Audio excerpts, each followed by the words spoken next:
So what is it about Galore Park's history books that makes them so successful? Well, first and foremost, we put a great emphasis on chronology. Natural curriculum troubles me a bit because the children are sort of jumping from period to period. We tend to do a chronological base so the children can get the context. Once they've got the story in their head, then you can add the skills. And it seems to be a very effective way of doing it. Our books are designed principally, of course, to be used effectively in the classroom, and we put a great deal of work into ensuring that they work well in a classroom setting. I think they're very good because they tell an interesting story. They tell it in a way that it's accessible for the pupils. The vocabulary in them is pitched at pretty much the right level. They have a good variety of primary and secondary material within them, and the exercises that we can use in prep or in classwork are very good.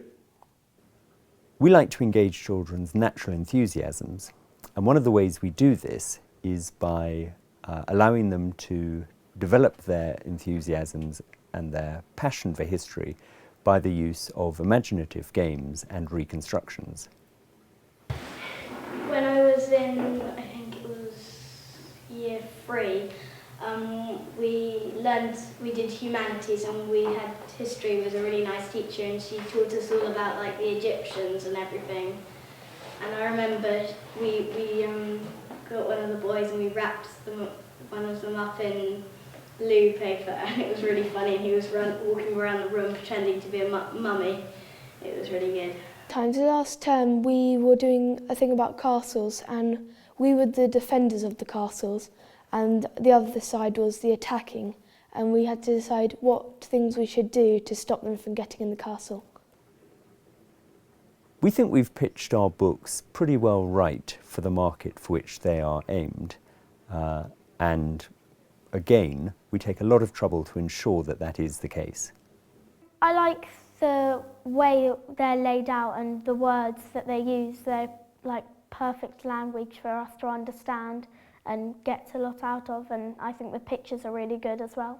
They're written for prep school children. They too adopt a chronological approach to the subject.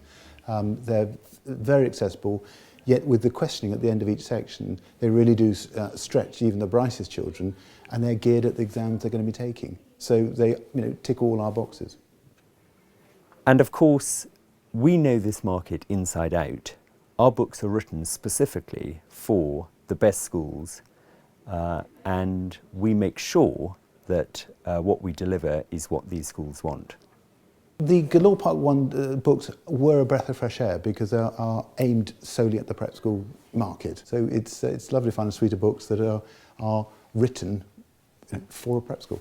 Having taught Common Entrance History for a number of years, I was always frustrated by the books that were available, and it was great when the Galore Park titles came out because they were exactly what we'd been looking for. They were colourful, they were accessible, great range of materials, whether it be actually just the sort of factual content or sources and source evaluation, but fundamentally telling a great story well. I know that the children who have used them have found them hugely enjoyable, there's no doubt they have a tangible resource that they can go back to, that their history has benefited hugely as a result.